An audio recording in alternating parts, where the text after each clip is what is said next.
Mhm. Hi, my name is Thomas Johnson, and I'm the founder and CEO of GetUpNGetFit Wellness Coaching Concierge. I'm also a C-suite advisor and investor, and you're listening to the How May I Serve You podcast, where I'm constantly on the quest to surround myself with the best coaches while learning how to better serve our executive clientele by asking them, How may I serve you? Today's show is sponsored by Get Up and Get Fit. Get Up and Get Fit will be providing students with school books and school supplies in Cambodia in honor of our guest today, as well as our philanthropic mission to impact at least 50,000 people per year.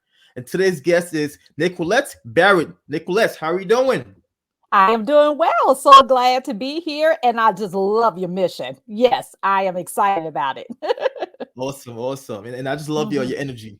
So mhm, Nickquolette Barrett is a full-time certified executive career transition coach, mhm, author, and speaker with expertise in resume and LinkedIn writing, interview prep and career development and strategy. She has worked for a Fortune 39 corporation since 1994, with 21 years in leadership. She helps career professionals enter the job markets with confidence and achieve career success. Nickquolette, okay. yes. Awesome, awesome. Yeah, I just like your energy and your bubble and your bubbleness. Thank you. And I'll have to tell Awesome. you a story about that bubbles thing.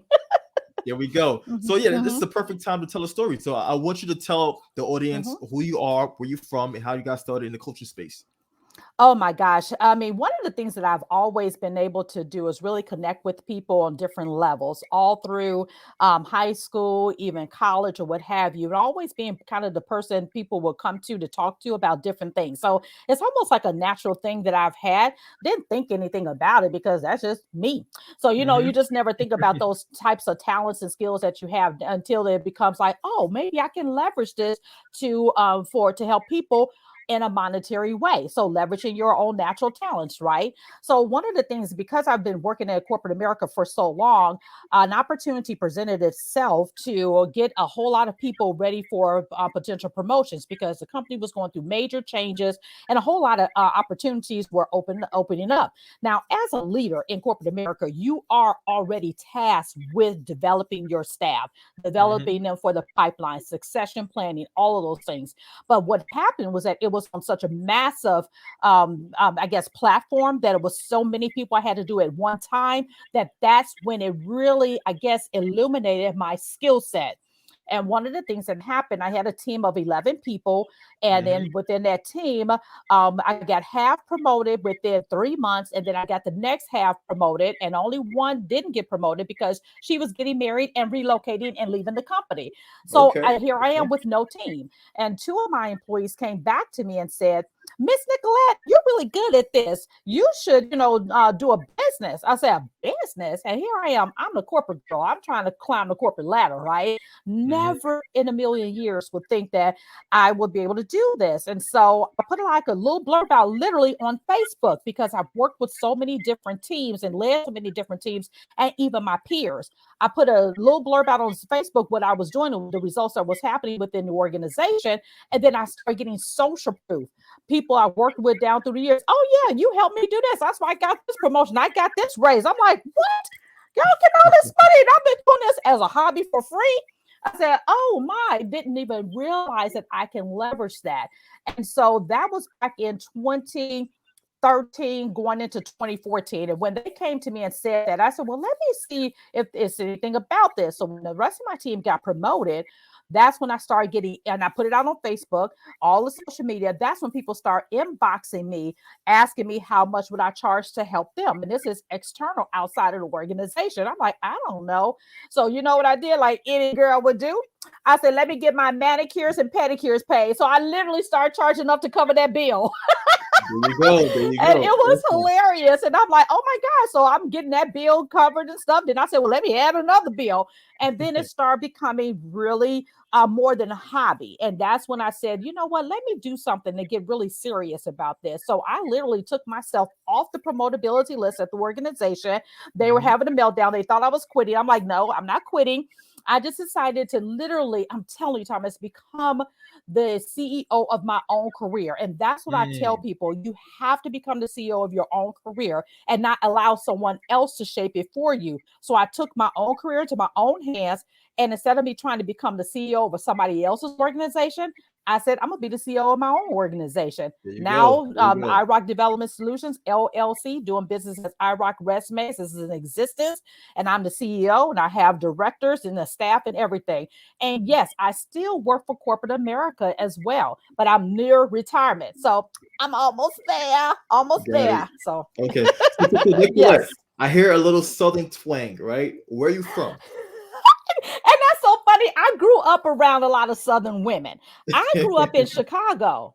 Oh, really? Okay. But when everybody is from Louisiana, my family is from Louisiana, New Orleans, and Yeah. then you got people from Alabama, Mississippi, and you're reared in that kind of community because you know a lot of Mhm. people migrated from the South.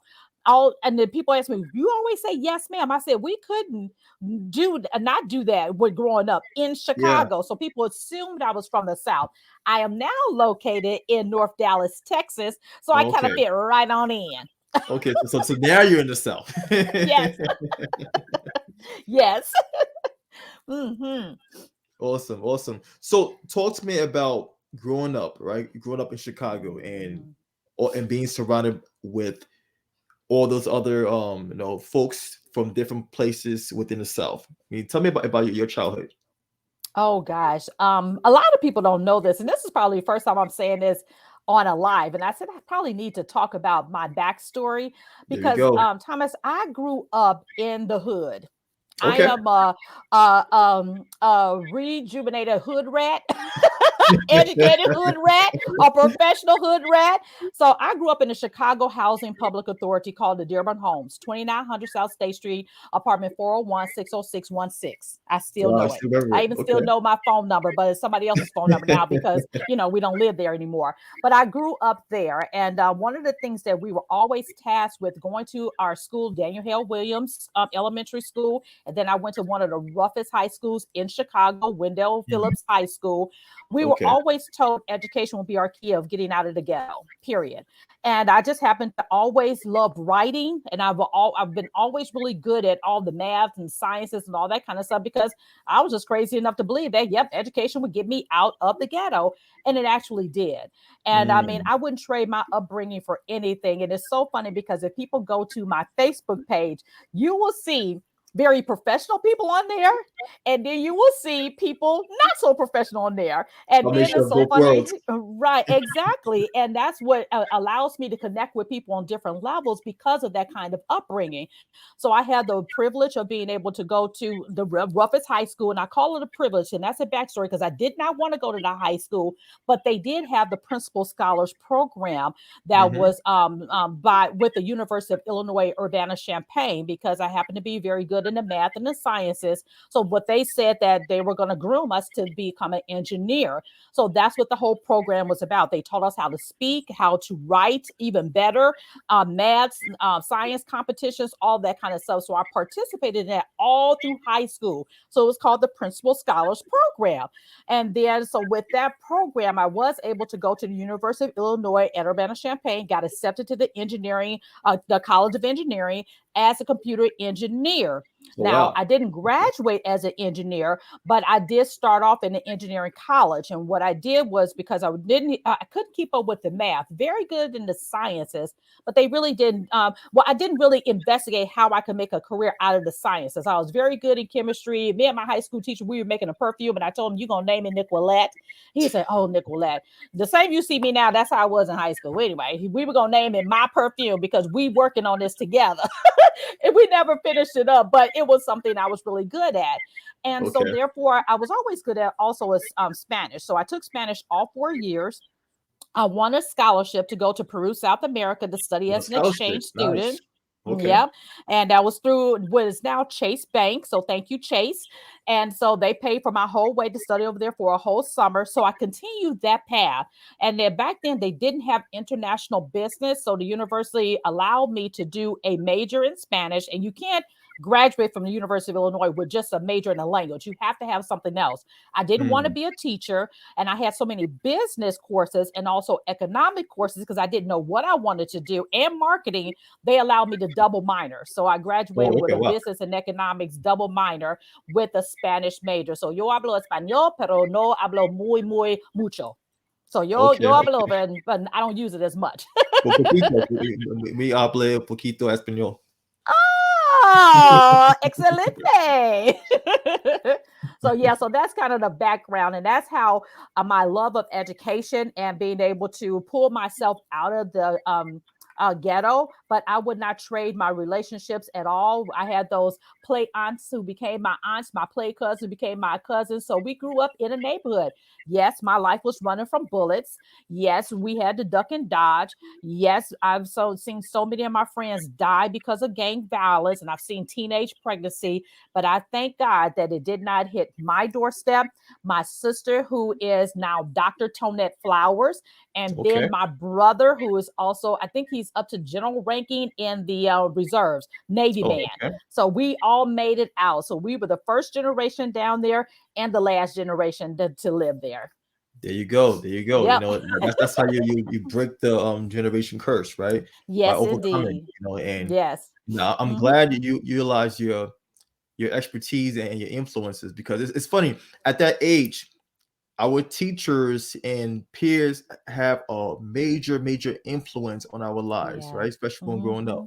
Mm-hmm. Um, just the fact that you was able to learn, you was able to, I would say, you have the street smarts, right? You was able to develop the Mm-hmm. street smarts and then develop the Yes. book smarts. So that made you very savvy, right? So you Mm-hmm. can pretty much go anywhere.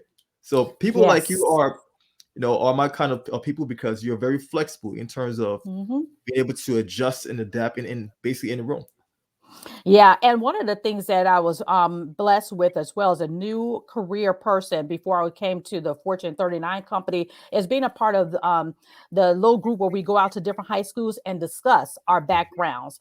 And I would Okay. always show the students, yeah, you may see me in this suit because I'm in Mhm. corporate America, but I can get down on the other side and I go to big my hood thing and they would just fall out laughing. They're like, oh my gosh. I say, Yeah, yeah, it doesn't matter. It's about what you do with it. And don't be exactly. ashamed of where you come from. Mhm. Leverage it to be better. And so I can go into any room, any audience, and be able to connect with almost anybody in the room. And that's because when you grow up hard like that, I'm telling you, Thomas, nothing scares you. I had to get my husband to understand that. I know you want to protect me, but boo, I got it. Trust me, I got it. I'm good. I got you. Yeah, Mm-hmm. definitely. But Mm-hmm. when you're living in survival compared to living in Yeah. abundance, it's two completely different things, because you operate differently, right? Yes. In survival, you constantly have your guard up. I mean, I've been there, so I could speak from my experience as well. But when you're Yes. thriving and you're actually living, then you're able to really put yourself in position for you to grow more, and for you to really germinate and help others as well. But definitely, me, Mm-hmm. trust me, I know where you're coming from. I hear you. Yes. Yes, Yeah, indeed. Yes, yeah. indeed. So Mm-hmm. Nickquolette, I know you work for this Fortune 39 company, but what got you into coaching in the first place? Why coaching? My love of seeing people discover their aha. Okay. And one of the things that I realized is that everybody has something in them that they can grab hold on to make them feel good about themselves and Hmm. leverage that to push themselves forward. One of the things that would always happen in the Fortune 39 company as a leader, they will always put challenging individuals on my team. And they said, well, Nickquolette, you're just really good at turning them around. You're really good at bringing them on board. I can take the worst of the worst individual, direct report, and make them the best person. One gentleman said, you need to be the president of the company because if you can help me, you can help anybody. I said, well, yeah, from your mouth to God's ears, because it ain't happening. But anyway, but I'm Got it. glad, but because it was about really listening to people, hearing people, not just because Hmm. sometimes people listen, but they don't hear, and Don't being listen to able to understand. find those little things to really Hmm. dig deep into them and pull it out and then say, you know what, let's work on this. This is awesome.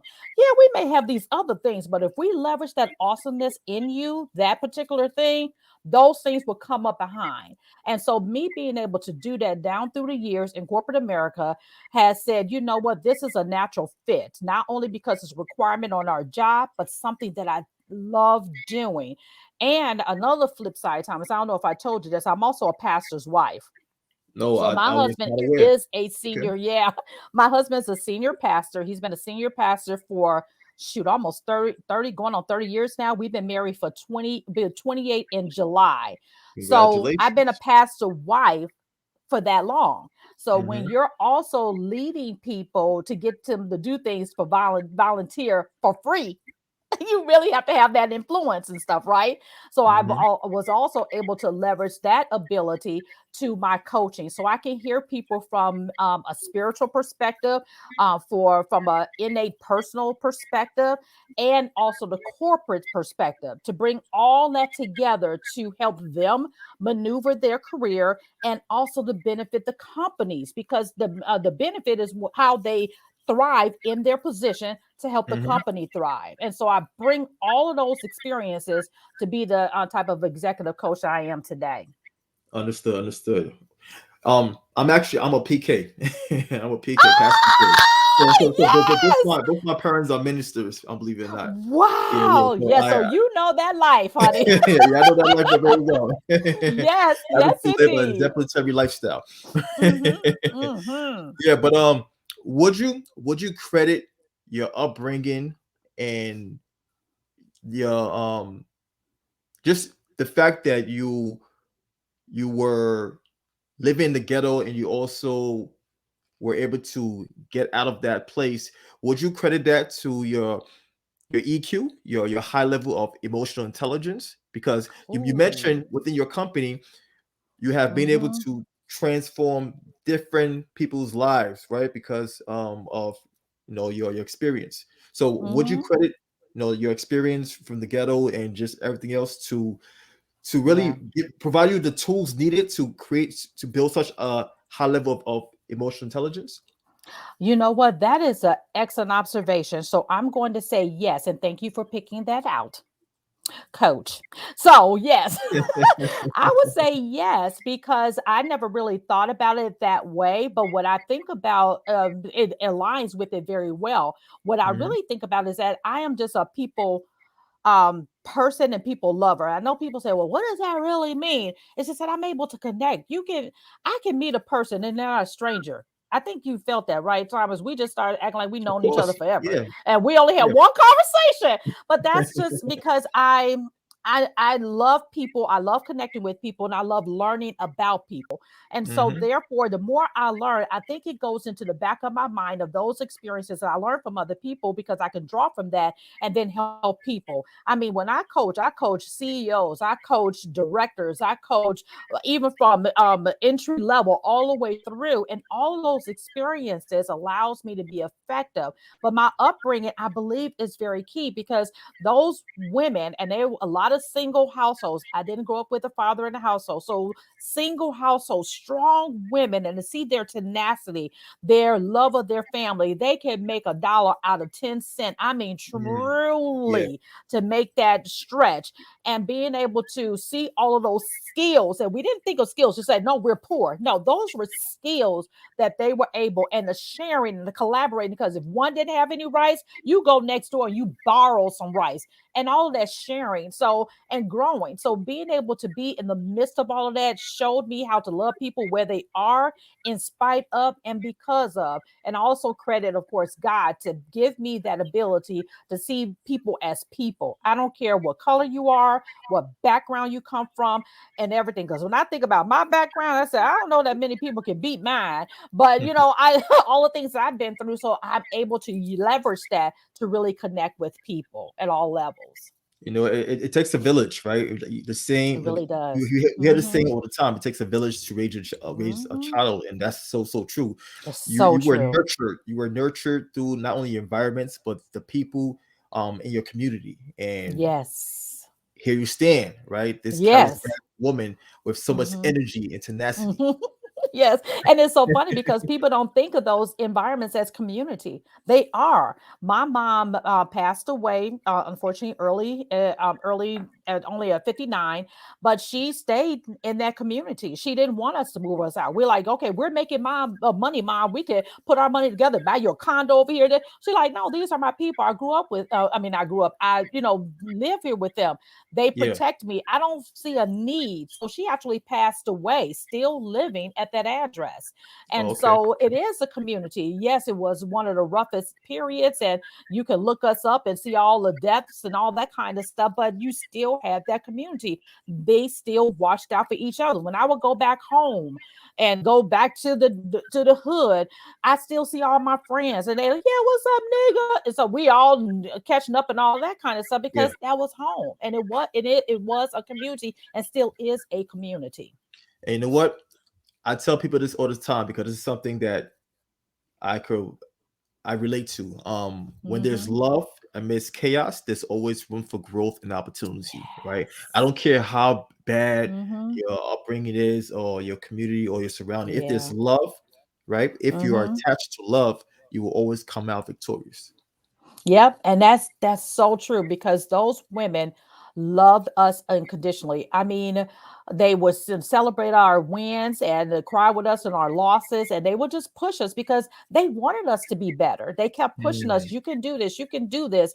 And even our teachers. I mean, we had wonderful teachers. All of my teachers in elementary school and in high school would push us. These don't have to. This, although this is your beginning, this doesn't have to be your end. And I tell people that from not just based on where they come from in their life, but also in their career. Just mhm. because this is your beginning doesn't have to mean it's your end. You get to decide. And Exactly. once we understand that we have the power to make that decision, that's when we move forward. So having that upbringing around that, and my mom being the cheerleader of all of us, like, go do it, do it, do it. I mean, it just resonates with me, and I can reflect back on it now that I've gotten some age and some years behind me. But it was the best upbringing experience ever. And so when people sit down and talk with me, and I tell them one on one, they're amazed because they look at who I am now and they don't know my backstory. And that's why I say I got to do a live and talk about it because I don't even think about it. It's just part of who I am. But Yeah. then they say, oh, I just assumed you grew up with a two-parent household. You grew up in a really nice house and you didn't have to share a bedroom with too much my brother and sister. No, none of that. Yeah, yeah. For folks know nothing about using the stove to heat up the whole house. Oh A my lot of gosh, folks that's can right. relate to You that. open that door up and let the whole house heat up. Oh Yeah. my gosh, So yes, that's trust me, so true. when I tell you I get it, I get Yes, it. fried bologna sandwiches, grilled cheese Yep. sandwiches, and my Mhm. sister loved ketchup sandwiches. I couldn't get down with that, but she loved that. So, Yep. Nickquolette, so what drives you though? Oh, my desire to see people move from where they are to where they want to go. Okay, okay, that's So great right you there. come with me with the desire, we can work together all day long. If you don't have the desire, there's no matter of coaching that I can give you to make you move. So if you have the desire to change, we can make it happen, no matter what your Yep. goals are. Yes, indeed. So, I have this saying that I tend to go back to very frequently. It's motivation. Motivation is very fickle, right? It comes and goes. Hmm. It doesn't last long. Yeah. But what Yes. is long lasting is inspiration because that's within. Yes. That's your desire right there. Now, inspiration Hmm. will drive you, right? Will pull not push you, but will pull you forward. So once you Yes. have that inspiration, you understand your intrinsic why, then you Hmm. have opportunity to go the next step. So Yeah. drive, inspiration, I consider the same thing. Yes, yes, indeed. I use it to fuel me to keep putting one foot in front of the other. Because when people see what I do now, I said, y'all forget about the 8 years I've been developing this. I said, then y'all forget about the Exactly. 30 years I've been in corporate leadership, I mean, corporate Mhm. America. I said, you see me now, but it's been one step at a time, one foot at a time in front of the other. Yeah, yeah. This is why Hmm. um personal development is something that once you embark upon it, you can't stop because there's no Exactly. stopping. You have to work on yourself on a consistent basis. There's no every master knows that he is a student forever, and every student is Yes. trying to achieve mastery. But it's like a circle, Mm-hmm. right? The student is working towards mastery, and the master knows that that master is forever student. So it's an ongoing Yes. circle. You know? Mm-hmm. Yeah, And people need to take that step in professional and personal development for themselves so they don't feel stuck and feel stagnant. And if you continuously develop yourself and learn, you will, like you said, it will become so addictive that you're like, yeah. you know what? I want to learn the next thing. I want to learn the Hmm. next thing. And you continue to move forward. And before you know it, you have amassed a wealth of knowledge, experiences, and skills that you can leverage anywhere. Again, being a CEO, when you the CEO of your own career, you can do what you want to do. Hmm. Yes, indeed. But at the same time, you have to have the processes in place that Yep. allow you to be able to, focus on your stress. Yes, indeed. You're right. Yes, sir. Yes.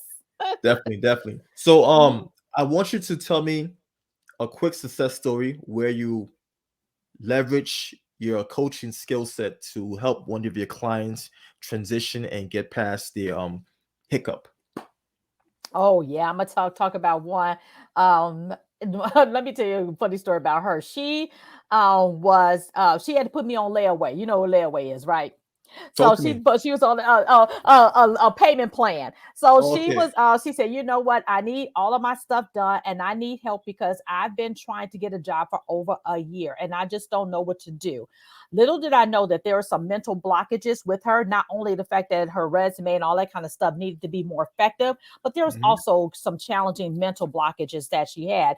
And then she said her husband gave her some money for a air fryer, and she said, I'm giving this to Miss Nickquolette. I'm not buying no air fryer. So she invested her money into me to pay me off sooner so we could get to work together. And one of the things that we worked on is not only her ability to present herself in a branded manner on a resume, LinkedIn, and all that kind of stuff, but how is she going to present herself so she can feel confident in her skill set to command the actual salary that she, wanted.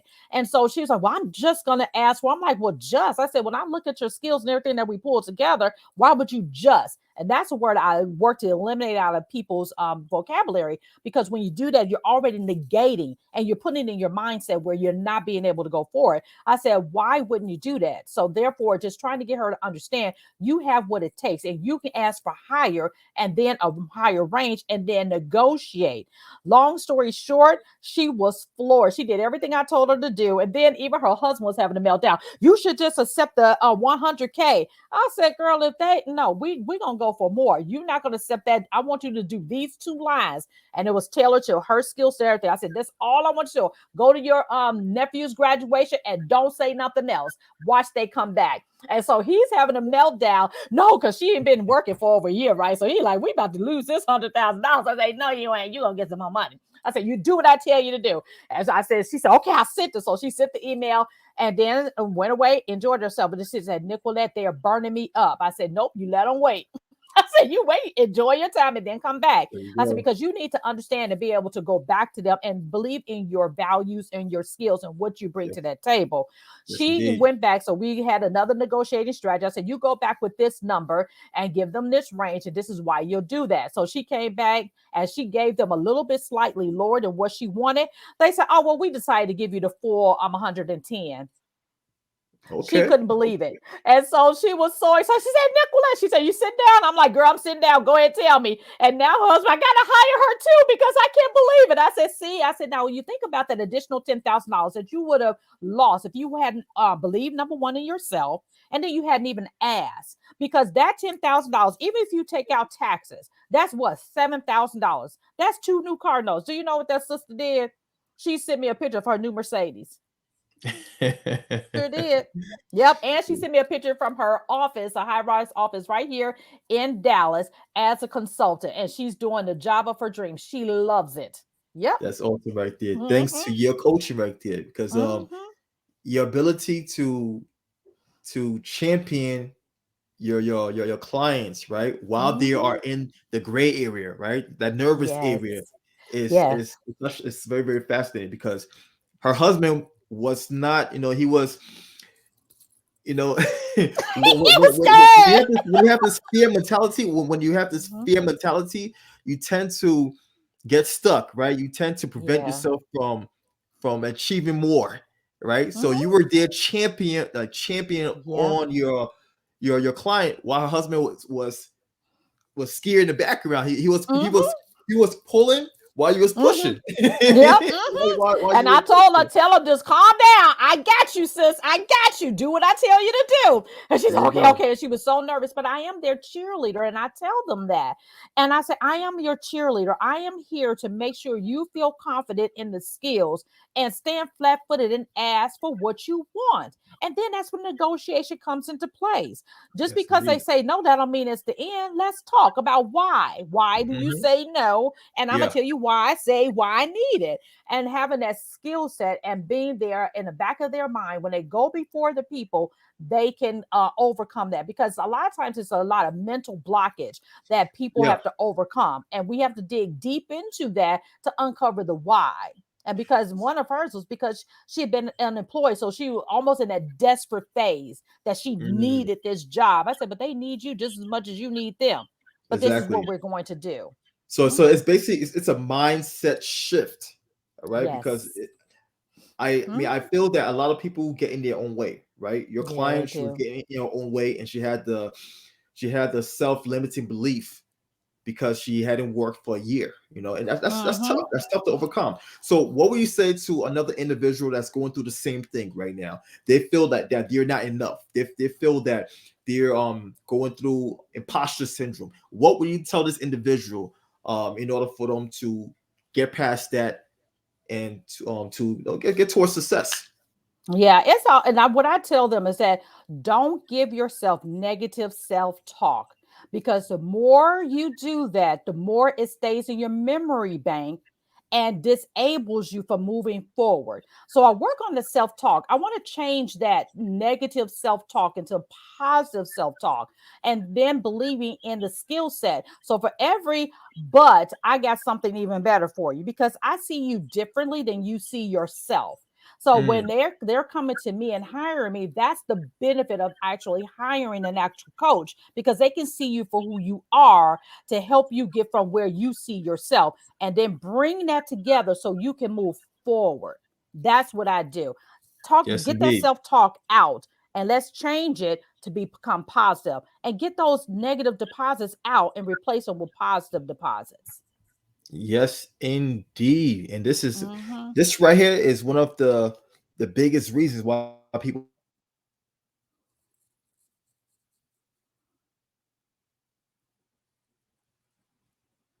I think I'm losing you. Okay. Did you hear me? Okay. Ah, you're frozen, Thomas. okay. Uh-oh. Okay, there we Can you go. hear me now? Okay.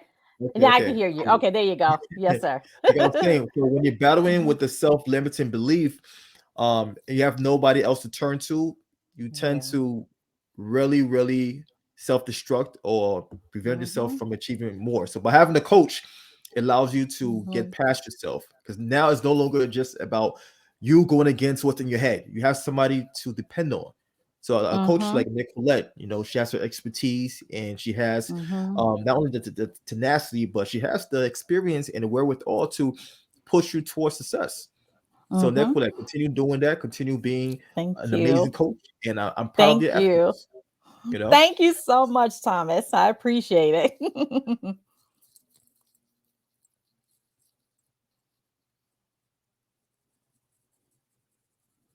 I think you're frozen again, Thomas. Uh-oh. you can Okay, there you go. continue speaking. Yeah. Okay. Well, good. I'm so glad for this opportunity. Thank you so much, Thomas. And thank you to your audience. And if they have any questions, feel free to post them, and I'll be happy to answer any questions. Yeah. So Nickquolette, where can everyone else that's watching this podcast right now and listening, if they want to connect with you, where can they go to reach out to you? The first place, of course, is my place of business online, which is iRock Resumes with an S.com. You can fill out a contact us form, and then I'll be able to assist you that way. Or you can connect with me on LinkedIn, which is my jam. So that's my long name.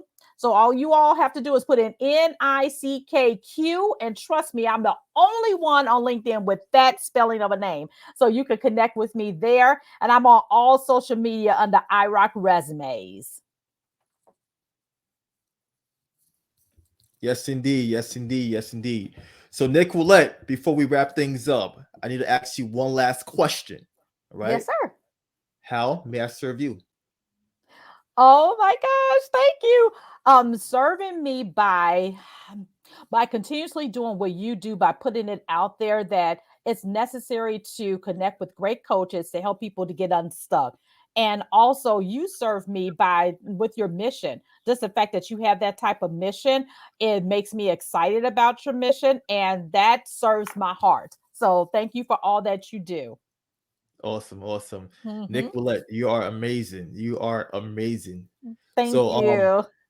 everyone else that's been tuning in, listening to the podcast, watching the podcast, make sure to share this with other folks that will potentially benefit. All right. This is a Nickquolette dropped some gems today. She shared her story, her background, and you could inspire others just by sharing this content with another person. Mhm. All right. Stay Mhm. true to yourself. Much love, and I'll see you guys next week. We're out.